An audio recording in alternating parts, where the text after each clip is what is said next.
ที่เขาเก่าขานคนลาวเฮานั้นหาสงบคงเย็น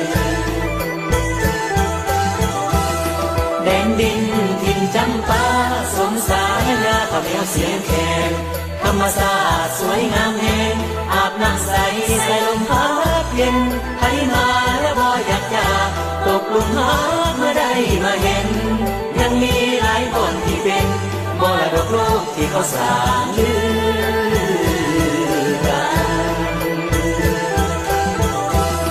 คนลาวฮักหอพ้องร้องมี22มีข้อ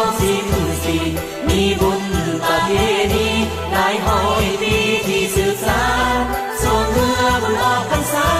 ถึงเดือน5ปีใหม่สงกรานต์เดือน6ที่เขาเก่าขานเอาพากันนำมาเสริมบัง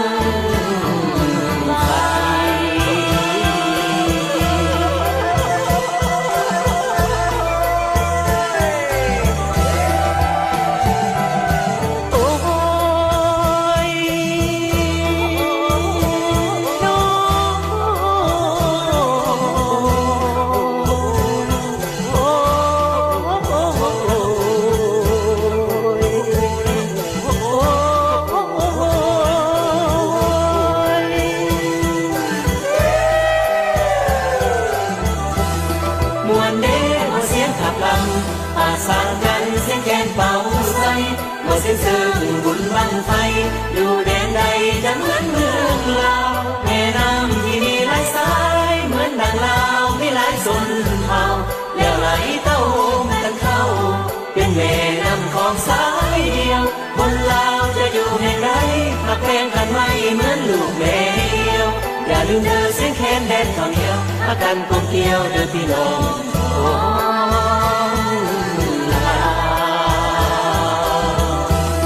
ปีใหม่ขอพักการกลับเมื่อบ้านสมมาพ่อแม่และลึกคุณที่ดูแลเลี้ยงลูกจนใหญ่กาหนา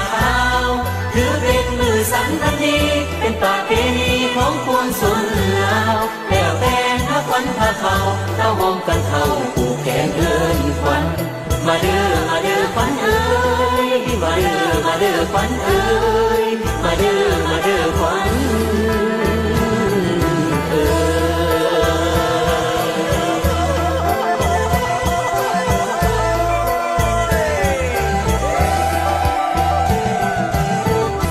มวนเด้อเสียงขับลำอาสานกันเสียงแคนเป่าใส่ว่าเสียงเสริมบุญบังไฟอยู่แดนใดจะเหมือนเมืองลาวแม่น้ำที่มีหลายสายเหมือนดังลาวมีหลายสนเผ่าแล้วไหลเต้าโฮมกันเข้าเป็นแม่น้ำของสายเดียวคนลาวจะอยู่แห่งใด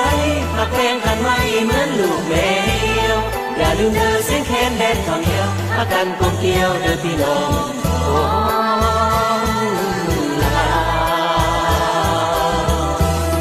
ปีใหม่ขอพักการกลับเมื่อบ้านสมมาพ่อแม่และลึกคุณที่ดูแลเลี้ยงลูกจนใหญ่กาหนาวถือเป็นมือสันทันดีเป็นประเพณีของคนส่วนลาวแล้วแต่ถ้าควันพาเขาเต้าหอมกันเข้า